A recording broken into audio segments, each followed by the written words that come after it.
성도 여러분 안녕하세요. 9월 13일 주일이 되었습니다. 오늘도 가정에서 온라인으로 예배를 드리셔야 되는데 여러분 힘드시지만 끝까지 인내하면서 믿음의 경주를 잘하게 되시기를 바랍니다. 오늘 함께 나눌 말씀은 빌립보서 4장 9절입니다. 너희는 내게 배우고 받고 듣고 본 바를 행하라. 그리하면 평강의 하나님이 너희와 함께 계시리라. 아멘. 바울 사도는 빌립보서를 마무리하는 4장 앞부분에서 평강이라는 단어를 반복적으로 사용하고 있습니다. 그 첫 번째는 기도를 통해서 얻는 평강에 관한 말씀인데 빌립보서 4장 6절과 7절입니다. 아무것도 염려하지 말고 다만 모든 일에 기도와 간구로 너희 구할 것을 감사함으로 하나님께 아뢰라. 그리하면 모든 지각에 뛰어난 하나님의 평강이 그리스도 예수 안에서 너희 마음과 생각을 지키시리라. 이렇게 말씀하셨습니다. 여러분 혼란스럽고 어려운 시대를 살고 있지만 낙심하지 말고 염려는 다 주님께 맡기고 간절한 마음으로 기도할 수 있기를 바랍니다. 기도로 아뢰을 때 하나님의 평강이 우리를 지키신다고 말씀하셨습니다. 기도야말로 성도에게 평강을 가져다 주시는 최고의 하나님의 축복된 통로가 아니겠습니까? 우리 모두 하나님께 맡기고 열심히 기도하는 믿음을 가지게 되기를 원합니다. 그리고 두 번째로 바울 사도가 평강을 얻는 비결로 말씀하시는 것은 올바른 삶을 통해서 얻는 평강, 바로 그것입니다. 오늘 말씀이 그 내용을 보여주는데요. 너희는 내게 배우고 받고 듣고 본 바를 행하라. 그리하면 평강의 하나님이 너희와 함께 계시리라. 여러분 바울 사도에게 배운 그리스도인의 삶이 있는데 그 삶을 제대로 살면 하나님의 평강이 함께 하실 것임을 말씀하신 것입니다.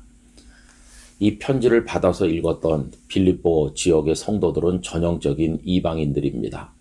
본래 이 빌립보라는 도시는 알렉산더 대왕의 부친인 필립 2세가 건설한 도시입니다. 나중에 로마 시대 때 와서는 퇴역한 로마 군인들이 많이 모여 사는 도시가 되면서 전형적인 로마의 삶이 있는 도시였습니다. 그래서 그 도시에 퇴폐적인 삶이 유행을 했습니다. 그리고 우상 숭배가 가득해 있었던 곳이었습니다. 사람들은 먹고 마시고 즐기면서 세상의 유혹을 따라 살아갔습니다. 이제 그들이 바로 빌립보 시민들인데 이들에게 바울 사도가 가셔서 복음을 전하면서 성도가 지켜나가야 될 경건한 삶에 관해서 가르쳐 준 것입니다. 그리고 오늘 말씀에도 내게 듣고 배우고 보고 한 그 모든 대로 따라서 행하라 그렇게 살라고 하지 않습니까? 아마 처음에는 참 힘들었을 것 같습니다. 왜냐하면 마음으로는 복음을 믿기도 하고 그 복음에 동의를 하기도 하지만 그들의 수십 년 평생 살아온 삶의 방식은 로마식 삶이지 않습니까? 그러니 마음으로는 복음을 믿고 실제 생활에 있어서는 과거의 그 삶에서 벗어나지 못하는 이중적 모습을 가지고 있을 때 그들이 영적 갈등을 얼마나 심하게 느꼈겠습니까? 그런데 시간이 지나고 영적으로 성숙해 가면서 과거의 삶을 조금씩 내려놓고 바울 사도에게서 배운 그리스도인다운 삶으로 젖어 들어갈 때 그들의 마음속에 하나님의 평강이 함께 하였을 것입니다. 여러분 본래 바른 삶이 평강을 가져오는 거죠. 범죄하고 악을 행하는 사람의 마음에 하나님의 평화가 있을 수는 없는 것입니다. 그래서 우리 성도들은 어떤 일에든지 올바르고 선한 것을 추구해야 되는데 오늘 읽은 말씀이 9절인데요. 그 앞에 8절을 이어서 읽으면 훨씬 더 이해가 쉽게 됩니다. 제가 이해를 위해서 쉬운 성경으로 8절과 9절을 읽어드리도록 하겠습니다. 형제 여러분, 선함을 추구하며 가치가 있는 것들에 마음을 쏟기 바랍니다. 참되고 고상하고 옳고 순결하며 아름답고 존경할 만한 것들을 생각하십시오. 여러분이 내게서 배운 것과 받은 것들을 행동으로 옮기십시오. 그러면 평화의 하나님께서 여러분과 함께 하실 것입니다. 이렇게 가르치고 있습니다. 사실 보면은 우리가 예배를 드리지 않기 때문에, 기도를 하지 않기 때문에 우리의 심령이 무너져 내리는 거 당연한 것입니다만은, 의외로 생활 속에서의 파국 때문에 우리의 영혼에 하나님의 평강이 머물지 못할 때가 많은 것을 경험합니다. 예를 들면 예배를 드리고 막 나왔다 칩시다. 그리고 나서 누군가와 서로 소리를 지르면서 서로 다투었다고 해보세요.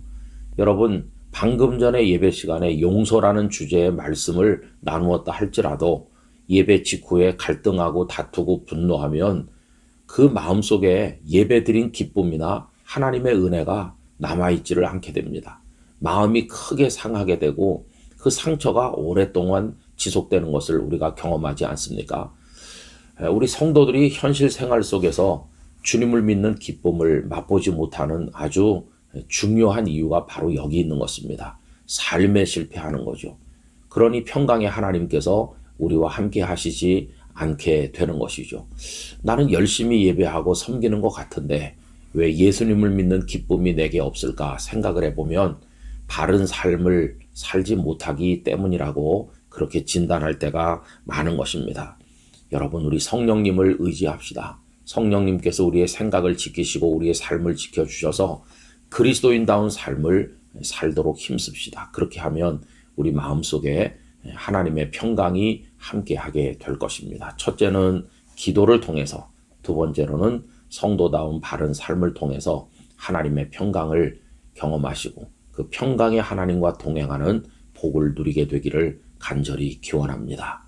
기도하십시다. 하나님 아버지, 저희들의 마음속에 하나님의 평강을 넘치게 부어주시옵소서. 언제나 평강의 하나님과 더불어 살아가게 하여 주옵소서. 먼저는 모든 염려를 내려놓고 하나님께 기도하게 하시며 또 그리스도인다운 삶을 배워싸우니 그 삶을 현실 속에 실천함으로써 하나님의 평강의 복을 누리게 하여 주시옵소서. 오늘 주일입니다. 가정에서 예배하는 성도들의 심령을 위로하시고 큰 은혜와 축복을 허락하여 주시옵소서. 예수님 이름으로 기도드리옵나이다. 아멘.